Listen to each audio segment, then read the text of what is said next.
चलिए श्रृंखला को आगे बढ़ाते हैं।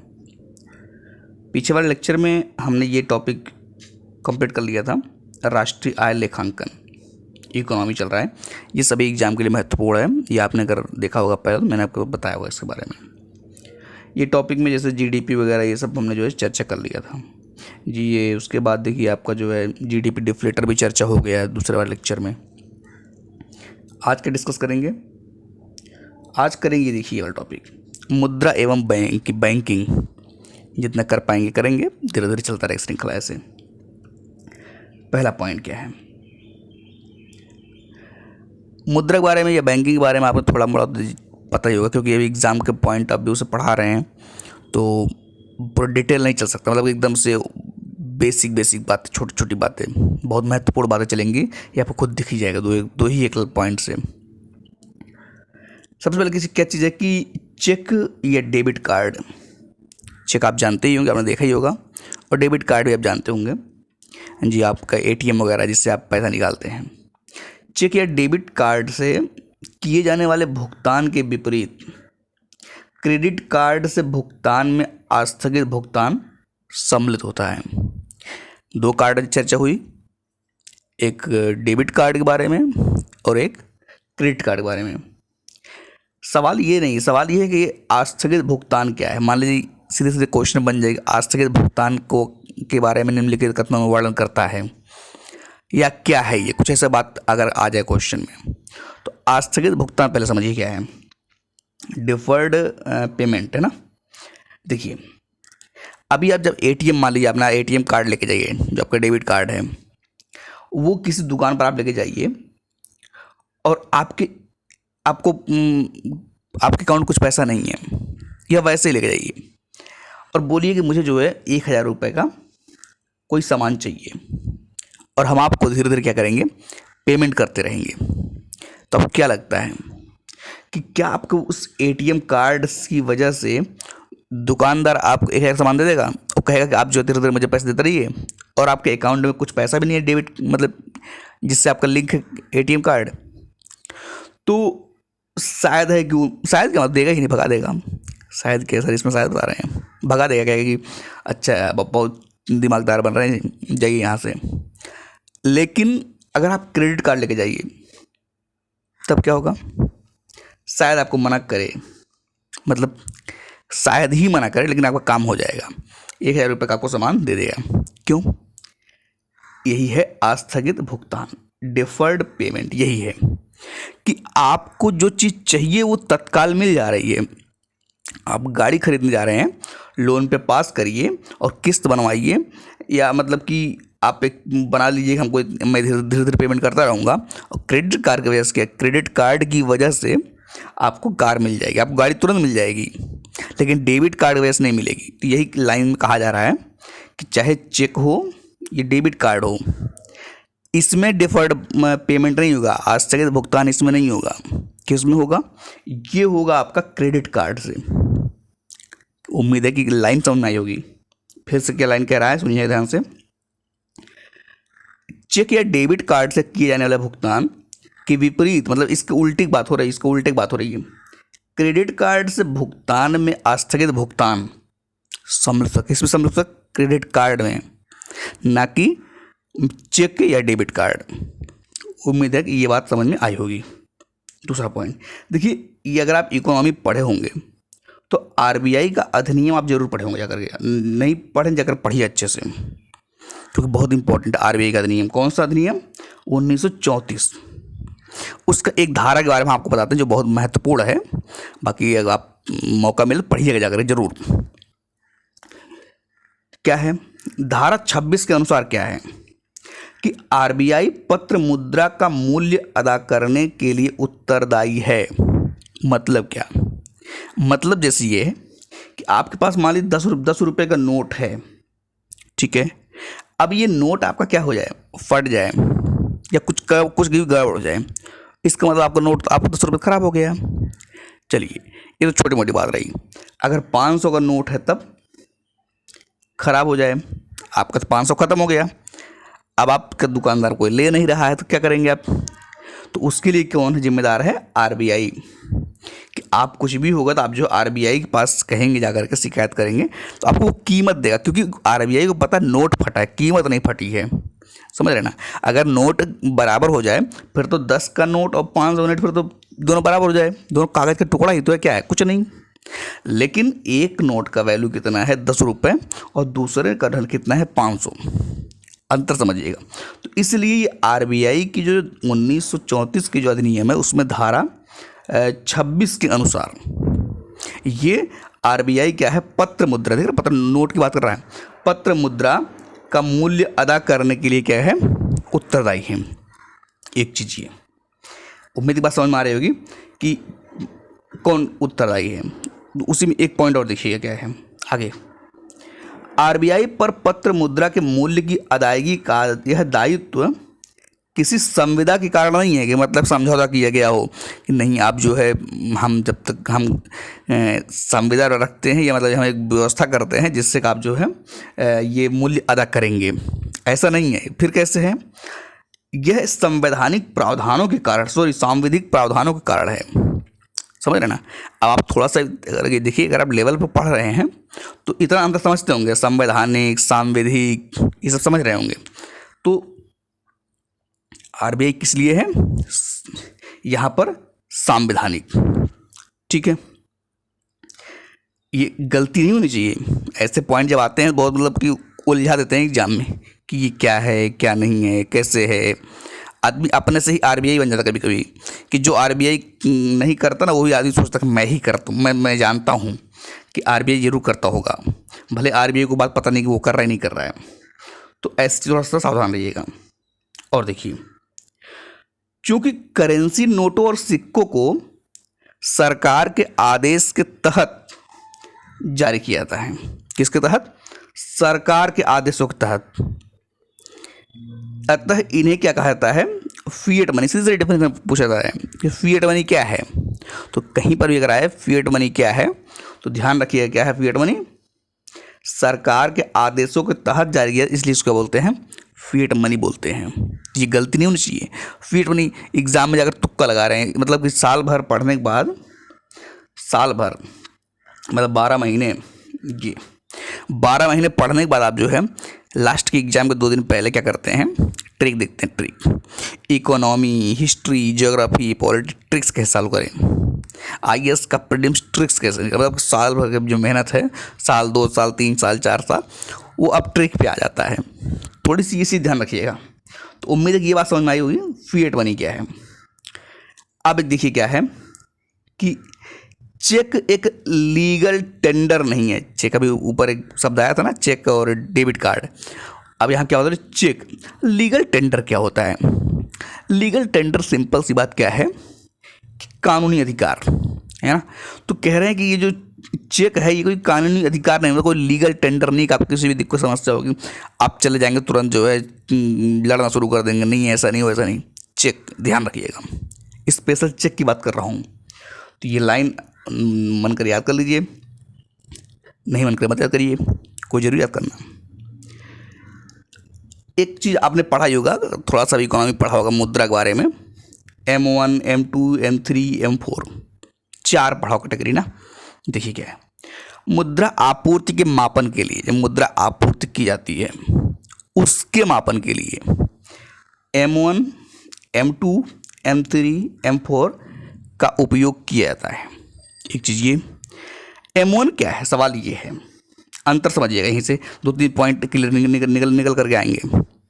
क्या अंतर है?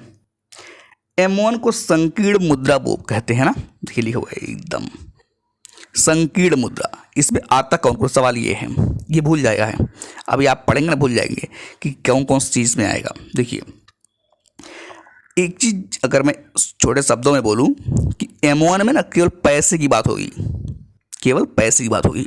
देखिए कैसे, जनता के पास करेंसी, नोट या सिक्के, मतलब जनता के पास जो है, जनता के पास मतलब हमारे पास जो है, आपके पास जो है, सर हम जनता हैं, हाँ आप भी जनता हैं, हम भी जनता हैं। तो नेताजी के पास जो पैसा वो भी जनता हैं, अच्छा, उनके पास जो है उसको स्पेशल मत समझिएगा, कुछ जो नेताजी हैं उनके पास सर जो जमा पैसा है कि वो जनता तो नहीं सर लग रहे हैं, वो तो आते चुनाव के नोट दे करके वोट ऐसा हम कि नोट दे करके वोट मांगने आएंगे, ऐसा नहीं। ईमानदार होते सब, देश के लिए काम करते हैं ना, इसलिए जनता के पास करेंसी नोट सिक्के, एक तो ये हो गया। दूसरा है वाणिज्यिक बैंकों के पास। वाणिज्यिक बैंक कौन है? जहाँ आपका अकाउंट वगैरह होगा। भाई मेरे अकाउंट है सर, मेरा अभी तक अकाउंट नहीं खुला है, आपका अकाउंट नहीं खुला, आईएएस बनेंगे तब खोलेंगे अकाउंट, तब पैसा आएगा। एक होता है कि जनता के पास करेंसी, और एक है वाणिज्यिक बैंकों के पास रखी गई जनता की निवल मांग जमाएं। निवल का शब्द मैंने यूज़ किया है जब पहले लेक्चर पढ़ाया हूँ, दूसरे लेक्चर में शायद पढ़ाया था तो निवल का चर्चा हुआ था। निवल मतलब नेट होता है, कुछ घटेगा कुछ बढ़ेगा, कटपिट करके आता है ना।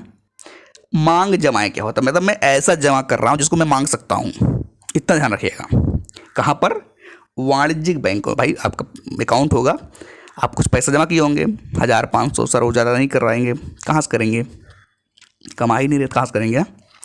वाणिज्यिक बैंक में जो पैसा जमा किए होंगे, अब वो क्या है? आपका मांग जमा है। कभी जाएंगे कि हमारा पैसा निकाल दो, मुझे ज़रूरत है, तो ये नहीं कहेगा नहीं नहीं तुम्हारा पैसा हमारे यहाँ जमा है तो हम नहीं अभी नहीं देंगे। क्यों? क्योंकि मांग जमा है, आप मांग सकते हैं। एक ही हो गया। और एक है कि आरबीआई के पास अन्य जमाएं। आरबीआई के पास भी कुछ पैसा होगा ना, कि आरबीआई के पास कोई पैसा नहीं होगा, कुछ तो रखा होगा नोट वगैरह जमा कर किसी न किसी का। तो ये तीनों कैटेगरी, तीनों चीज़ें किस में आती हैं? M1 में आती हैं। उम्मीद है कि नहीं भूलेगा, भूल जाएगा, पैसा भूल जाएगा तो बहुत बड़ी दिक्कत हो जाएगी ना, नहीं भूलना चाहिए। क्या क्या? जनता के पास करेंसी, नोट या सिक्के, करेंसी मतलब नोट भी आता है, सिक्के आते हैं। वाणिज्यिक बैंकों के पास, जो आपका कॉमर्शियल बैंक हैं, उनके पास रखी गई जनता की निवल मांग जमाएं, प्लस आरबीआई के पास अन्य जमाएं। ये बात हमको लगता है समझ में आई होगी M1 में। पहले तो ये याद रखिए कि M1 में कौन कौन आता है, फिर बात करेंगे M2 की।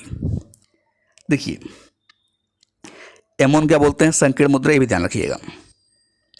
एक आता है M2, उसी आगे चलते हैं।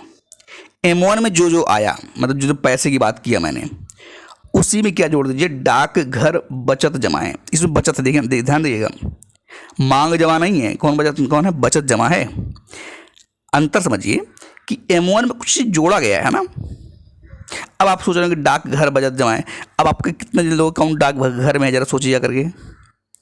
हाँ, आप, मेरा तो होगा ही नहीं, मेरा तो है नहीं भाई, आपका भी शायद नहीं होगा, आप इतने बड़े, ठीक है, मतलब कि वहाँ बैंक में जाकर, डाकघर में जाकर के, वहाँ जाकर के पैसा जमा करेंगे, है ना। ये सब काम नहीं होता वहाँ पर।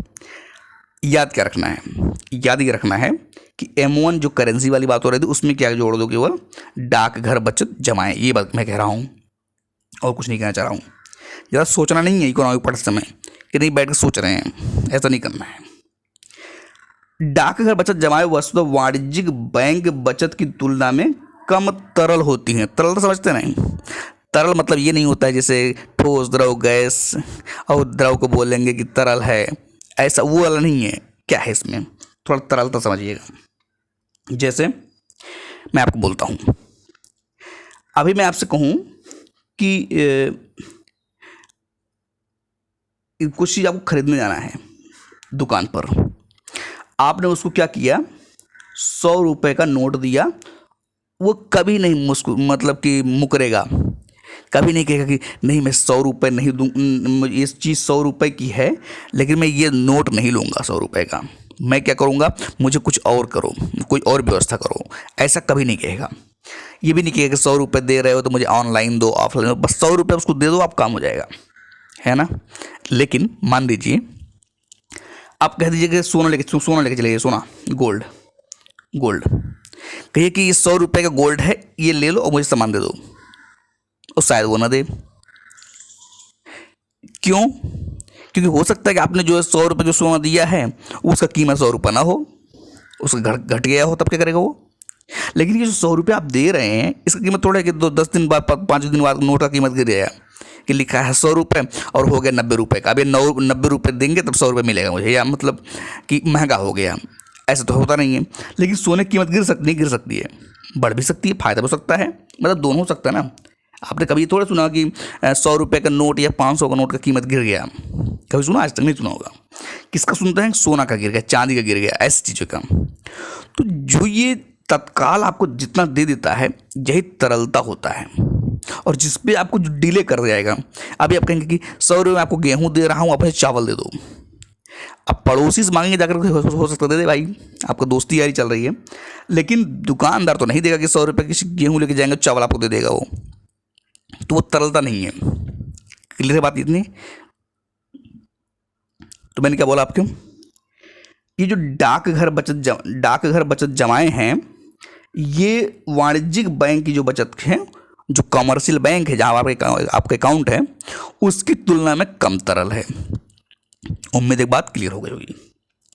एक लाइन और देखिएगी, इसमें क्या है कि पोस्ट ऑफिस की बचत जमा विनिमय के माध्यम के रूप में स्वीकार नहीं की जा सकती। पोस्ट ऑफिस की बचत जमा मतलब पोस्ट ऑफिस जो बचत जमा है, अब उसका आप कहीं कुछ खरीदने बेचने के लिए नहीं यूज करते हैं।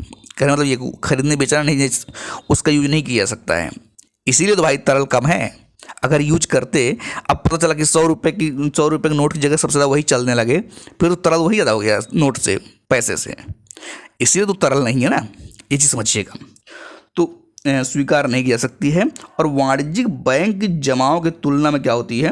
कम तरल होती है। पहले वाली लाइन अभी रिपीट कर दी। किसकी तुलना में? वाणिज्यिक बैंक जमाओं में, मतलब कि जो कॉमर्शियल बैंक है उसमें जो आप जमा करके रखे हुए हैं या वो जमा के रूप में जो लिया हुआ है, उसकी तुलना में क्या है? कम तरल है। बात क्लियर हुई? M2 में M1 बहुत तरल वाले हैं, तो आपको पहले बता दिया, पैसा ही बात हो रही है उसमें। लेकिन जो डाकघर बचत जमा है उसमें जो थोड़ा कम तरल है, ये भी जोड़ दिए गए हैं। तो ये क्या हो गया? M2 हो गया। अब आप एक चीज़ देख रहे होंगे कि बहुत तरल चीज़ों में हल्का कम तरल जोड़ा जा रहा है ना। आगे देखिए M3 में क्या है।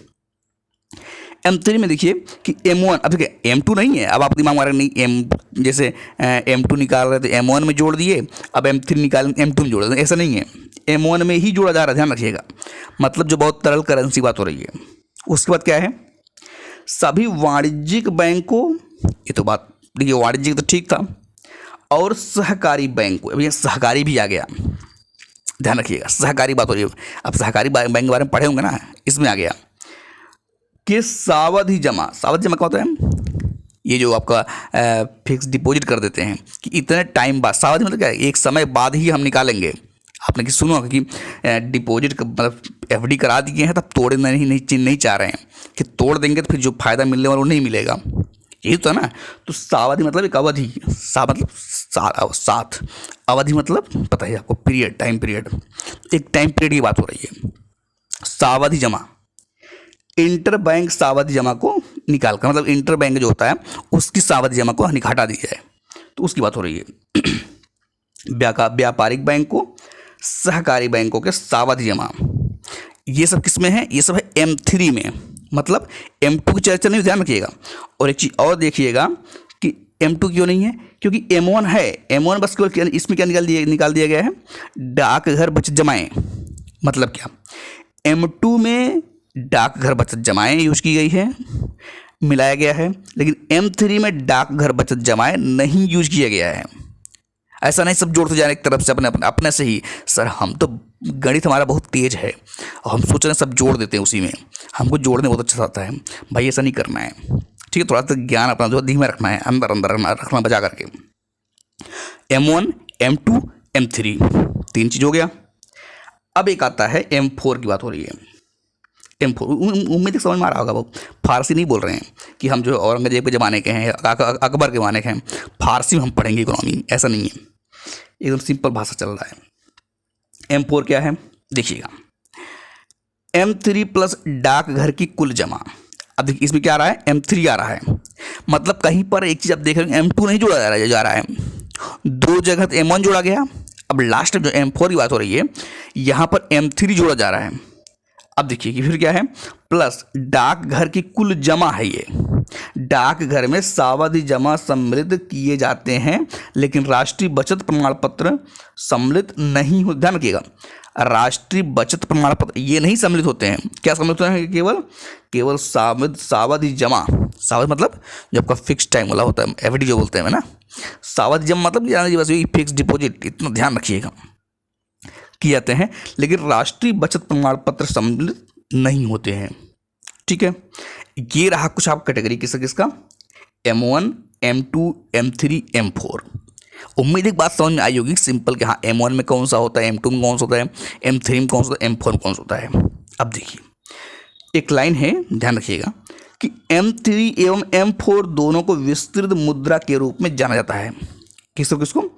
M3, M4। वैसे भी याद रखिए कि जब M3 निकाल रहे थे M1 में प्लस कुछ जोड़ा जा रहा था, और जब M4 निकाल रहे थे तो M3 में कुछ जोड़ा गया है, इसलिए क्या हो गया, ये विस्तृत मुद्रा के रूप में हो गए।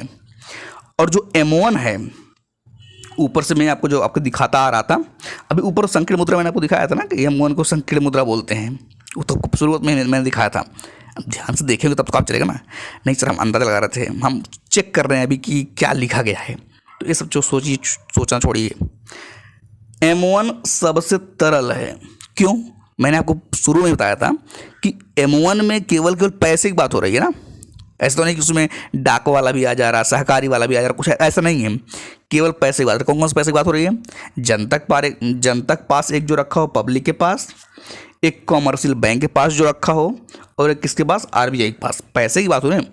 ऐसा लेटर लिख करके रख दिए कि हमको इतना पैसा आप देंगे, कोई बॉन्ड रख दे तो मान जाएंगे, नहीं, केवल किसी बात हो रही, करेंसी की बात हो रही थी M1 में। इसलिए M1 सबसे तरल है, मतलब सबसे ज़्यादा तरल है M1। ध्यान रखिएगा क्यों तरल है। तरलता के बारे में आपको बता ही दिया कि तरलता कैसे ज़्यादा होती, कैसे कम होती है। जिसको यूज करने के लिए ज़्यादा टाइम न लगे, तुरंत तत्काल काम हो जाए, वो क्या होता है, ज़्यादा तरल है। जिसके लिए मना कर दे, उसी में डिले कर दी, वैल्यू गिरा दे, वैल्यू कम कर दे, मतलब ये सब चीज़ें होती हैं, तो वो क्या होता है, कम तरल होता है। तो उसी तरह करें M4 क्या है, सबसे कम तरल है। मतलब M4 में जो शामिल होगा उसका यूज जाएंगे लेकर दुकान पर ना, भगा देगा, कहेगा हम नहीं देंगे, क्या करेंगे, या उसका वैल्यू नहीं देगा हो सके। लेकिन क्योंकि देखिए M4 में क्या है, M1 है ही नहीं, देख रहे हैं ना। M1 जो पूरा तरल है, सबसे ज़्यादा तरल जो है वो इसमें है ही नहीं, M3 वाला है। लेकिन सबसे तरल कौन है, M1 है। तो ये थोड़ा ध्यान रखिएगा, यहाँ पर गलती नहीं होनी चाहिए। उम्मीद है कि कितना टाइम होगा, 22 मिनट हो गए। यही है, देखिए अच्छे से पढ़ाने में टाइम लगता ही है ना। पता लगा अब तक एक पेज हम पढ़ कर खत्म कर देते, 2 मिनट नहीं लगता जल्दी करके लिए, लेकिन इकोनॉमी है। खैर आज के लिए इतना रखते हैं, बाकी मिलेंगे नेक्स्ट वीडियो में, इसी को आगे बढ़ाएंगे। आपका जो CDR वगैरह चर्चा करेंगे बढ़िया से, मस्त मज़ेदार सब्जेक्ट है ना। आज के लिए इतना रखते हैं, बाकी मिलेंगे नेक्स्ट वीडियो में। ओके।